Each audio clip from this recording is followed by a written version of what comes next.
I've got another one for you. This is an easy one. Vegetarian chicken. Okay, so all the vegetarians stand. All the meat lovers can sit down. So vegetarian, okay. I'm the reluctant vegetarian. Okay, let's see. Let's see if we've got anyone else in common with me. What about reading books? That's an old art, isn't it? It's like an old-fashioned thing to do. Reading books versus writing a book. Oh, reading standing, writing sitting. Writing a book. Oh, there's some creatives. I like this. Oh, I like this. I see some creatives here. Nice. Writing books. Okay. All right. This is my favorite one. Okay, this is my favorite one. Who really likes superheroes? So let's see. Superheroes or crime detectives? I think that's going to be the either or. So superheroes stand, crime detectives sit. If you like both, hover in the middle. No. Superheroes. Okay, let's see. What's the favorite superhero? What's the favorite superhero? Favorite superhero? Who? Misty? Oh, Mystique. Sorry, I didn't quite hear the... Yes. Thor, of course. Hello. Aren't we living near the superheroes? Favorites? Batman, of course. Classic. Anybody else? Who? Deadpool. Nice touch. I like it. I like that one. That was good. Okay. So let's do one that's slightly deeper. Okay. This is the final one. You've got to think about this. Spiritual or religious? Spiritual is standing, religious is sitting. That one's slightly more. Spirituality, religious. Do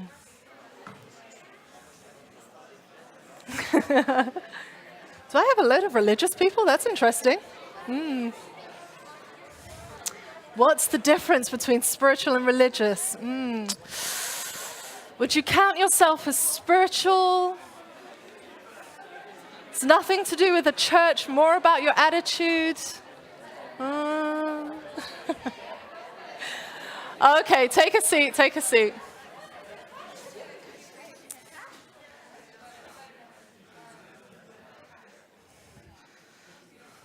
So I was told that when we come to the Scandinavian countries, you're quite reserved and you're very quiet, and you're going to be a little bit more reserved with the speaker. When you ask questions, don't expect responses.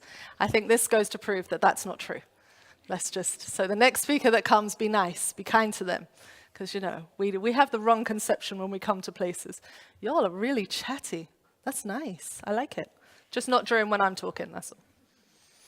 Okay. This week, we are going to be looking at the theme, We Need Leaders. That is the theme that we're going to look at for the whole week. We're going to focus on this because I believe that as young people, you have a special responsibility to be a leader within your own circle. And your circle looks very different to my circle. When I was younger, my circle was literally the people that lived on my road or the people that went to my school. But now, how many people have friends that live in Australia? You have friends that live in Australia? How many of you have friends that live in North America? How many regularly communicate with people all over the world? Yeah. The magic of social media.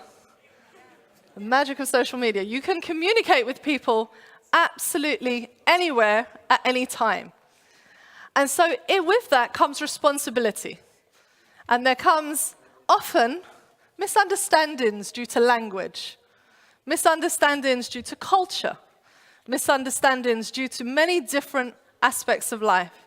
And so this week, what I want to do is look at those different things that might come up and to help give some advice or some guidance as to how you can negotiate that. So today we're going to look at the reluctant leader. And we're going to look at a Bible story that you may know, and we're going to just turn it on its head a little bit. Sometimes when we talk about Bible stories, we think of these giant characters. Can anyone tell me some giant characters of the Bible? Goliath, excellent, giant, literally. Any other giant characters of the Bible? Moses, like he was like a giant character. Joseph, Jesus, Daniel. These are big characters, and we think of them in big ways. But actually, are we looking at them correctly? So today we're going to look at someone called Gideon. Does anyone know who Gideon is? Yep, a couple of people. Well, I'm going to tell the story very quickly. Gideon is self-described as a small person. He believes that he is the smallest person in his family. That's what he believes. And he believes that his family is kind of living in the smallest village. I'm from a big city. I'm from London. So I don't identify with Gideon because I've never really lived in a small village until I got to be an adult. And then I went to a small village and I got very afraid. Because in London, as far as I was concerned, when you went to small villages, that's where everyone died. Like axe murderers would come out of the woods because that's what happened. But what I learned when I went to the small village is that everybody thought that in the big city, that's where everyone died. Because you go to the big city and bad things happen. And I was very confused because clearly, small village, way more scary. There's like trees, cows, like stuff is going to get you. Clearly.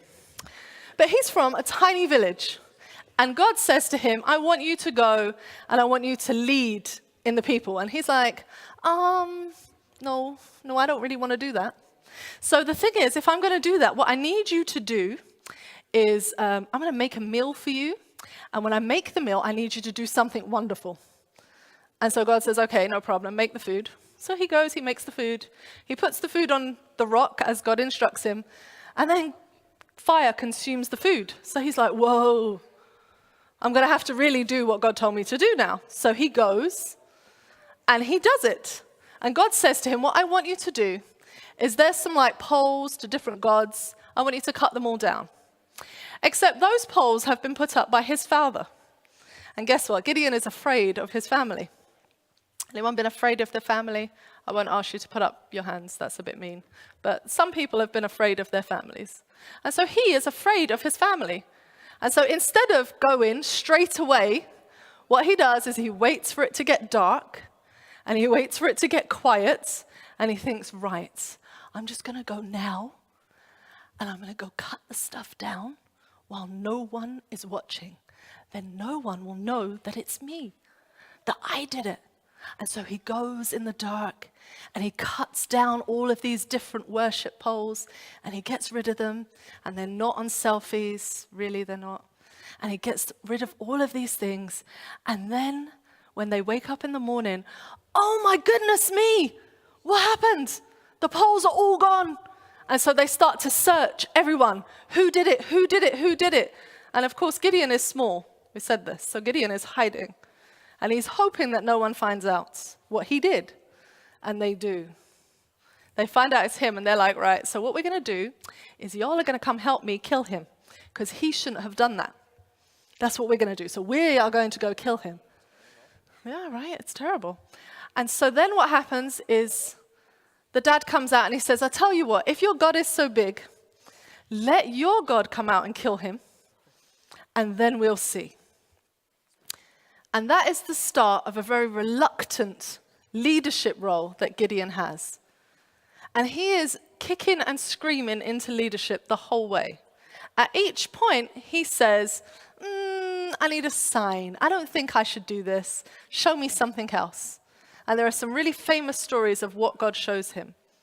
And in the end, he ends up defeating this massive army with 300 people. It's pretty cool. A massive army with 300 people. And so the people say what people do, which is, we think that you should be the king. Like, why don't you lead? Like, you are so good at that destruction thing, that war thing you did. So what you should do is be the king. And what does Gideon say? No. No, thank you. I really don't want to do that. No. You continue to follow God, and I'm just going to sit here quietly and do what I do. And while Gideon is alive, everything goes well. He is reluctant to lead. But guess what? Does he lead? Yes, he does it anyway. He faces all of the things he doesn't want to do. Maybe he doesn't do it the way he should, but he does it anyway.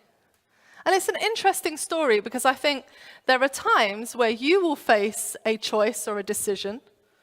There's times when you'll find something where you think, I don't think that's the right thing.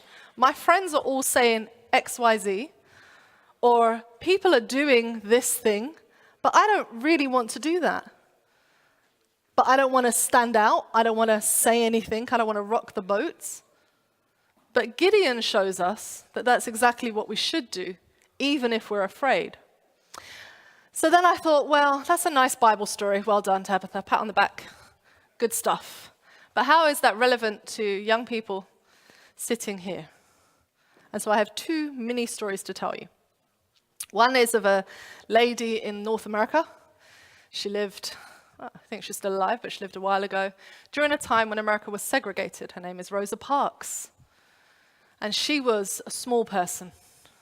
She was a small person by everyone's definition. She was a woman. That made her small. She was a black woman. That made her even smaller. And as far as everyone was concerned, she was nobody. She believed that she was equal. That's all she believed. It's a really simple belief, that nobody is better or worse than anyone else. We are all equal. And so one day, very tired from work, she sits down on a bus. And at this point, the buses are segregated. White people get to sit in the front, black people get to sit in the back. But if there are more white people, then the front gets moved. The rows keep going back until the black people are standing only. And if it gets fuller and fuller, then you must get off the bus. So that's the rule. And so a very tired Rosa Parks gets onto a bus and she sits in the black section and she's tired. You ever work so hard that your feet hurt? Like you played sport until like your feet are exhausted, your back is hurting. I don't know, y'all are young for backache, aren't you? I get backache nowadays, but maybe y'all don't. But backache, you've ever seen your mum or your dad come in and they're just like, if you touch me, my nerves are shot because the back is hurting. That type of pain. She sat down on that bus and the driver said, it's getting full, we're going to move the section. You need to get up. And she had a choice to make. Through all of her physical, does she get up or does she maintain her seat? And she was tired that day. And she was fed up of the system. And although she was nobody, she sat on the bus. She refused to give up her seat. Was it the right thing to do? Yes. Did she want to do it at that point? No. But it was necessary. And that action that day changed the course of civil rights in the South of the United States of America. That action caused a whole movement to come out. There had been people who sat before her, but because she did the right thing quietly and observed that, she changed an entire cultural movement. Seems enormous, doesn't it? Just sitting. Seems kind of out of the league of what you might do. Well, I'm a little bit like Gideon. I said I would introduce myself. And I am definitely the reluctant leader. From the time I was your age and younger, people would say to me, you're a good leader. You should do stuff. You should lead things. And I was always the last person to do anything. I didn't want to be a leader. I never wanted to stand at the front. But whenever something was going wrong, I couldn't help myself. Any of you know someone like that who just can't resist getting involved? Some of the young people here met that earlier. Adam was leading the team in singing. Singing is not my area. Although I have done choirs, it's not my thing. I'm not a great singer. But I couldn't help myself. I saw what was happening and I was like, I gotta help them.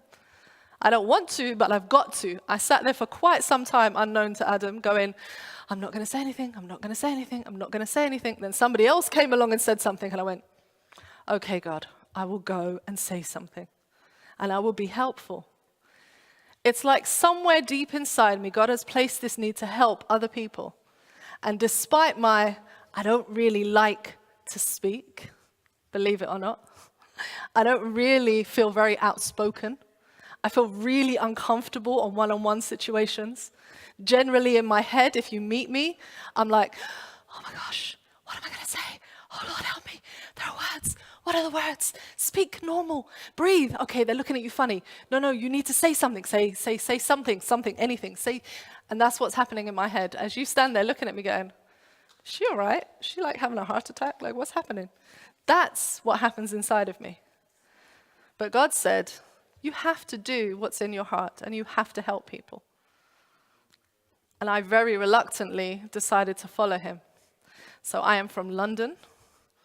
I grew up in inner city London, not just in the nice suburban parts. I grew up in inner city London. I am not a born and raised Seventh-day Adventist. I was raised a Christian, and I became a Christian for myself in my late teens. And everybody just kept saying, but you should like lead the youth department. You should go do this. And I kept saying, I don't know anything about church. I don't know anything about Adventism. I don't know anything about this that you're doing. And every step of the way, I was like, I don't know. Until now, I am leading 2 churches in the Netherlands, speaking the Dutch language. Goedenavond. Ik send hier greetings from the Netherlands. Yeah, I have a few words there. Some were English, don't worry. Don't tell them. But I now pastor in another language. That's scary. It's not fun. But a language that I don't understand very well, which is not good. And I do things that I never thought was possible.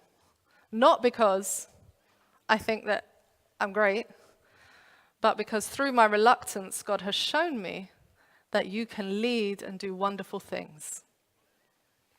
And so my hope through the 3 different stories, mine, Rosa Parks, and through Gideon, my hope is that you will find ways to lead. Not in the big things. Not go off and start a revolution. Rosa Parks didn't want to go off and start a revolution. That was not her plan. I certainly did not want to move country, learn a new language, and pastor 2 churches. Not my plan. What I did want to do is I wanted to help someone. And sometimes it's just as simple as that. Seeing somebody, a friend, somebody you might not know very well, and saying, I want to help them. That's what being a leader is all about. I want to make their life better. It's not the charisma, etc. It's the story of Gideon. It's the right thing to do. And I'm going to do that. So that's what I hope that you get from this evening. That's what I hope that you learn this week, is that being a leader is not about being the greatest speaker, being really charismatic, getting a whole group of people to love you. How many of you have like 20,000 followers on Twitter or something? All of that madness, getting all of those likes. It's not about that. It's about affecting change in one other person's life and doing the right thing. So that's me for this evening. I think it's only fair, since I'm a pastor, that we're going to pray together. That's what we do. Sorry. It's like a rite of passage of pastors. We have to bless you. Just is what it is. So we're going to say a word of prayer, and then I'm going to hand over to whoever is next or whatever. To you. Okay, excellent. All right, let's say a word of prayer. Dear Lord, we thank you. We thank you so much for this time together. We thank you for all of your wonderful blessings. We thank you that you have put inside of each one of us the ability to help somebody else. That you have created in each young person in this room the ability to lead, the ability to be with another person and to change their life for the better, to encourage them, to do what is right for them. And Lord, I ask that you give each person the opportunity, the strength and the courage, even if they're feeling reluctant, to do what is right. I thank you for this week that we will have together, and I ask you to bless our time, that we may all learn something, that we may get to know each other a little bit better. We thank you for all of this. In Jesus' name, amen. I am here to spend time with you and get to know you. So I have brought my daughter Adana along with me. She is going to be 11 months this week. And just because I have a small person doesn't mean that I'm not interested in talking with you. So use the baby as an excuse, because she's really cute, even if I say so myself. Come over and say hello to her. And then by virtue of saying hello to her, you can say hello to me too. Like I don't bite, or at least I try not to. I think that's fair, right? Like I try not to bite. But come over, say hello. I would like to get to know you a little bit better. And tomorrow evening, we'll be playing a different game. So be prepared. Don't hold on to your seats too tight. Thank you.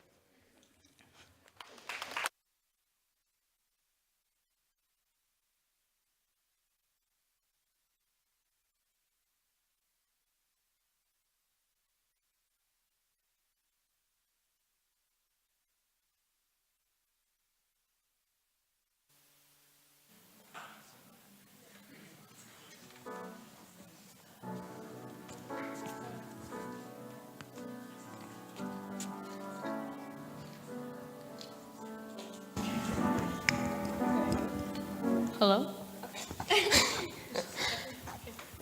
So we're going to be singing Indescribable, and it is the theme song of the week. And let's stand up.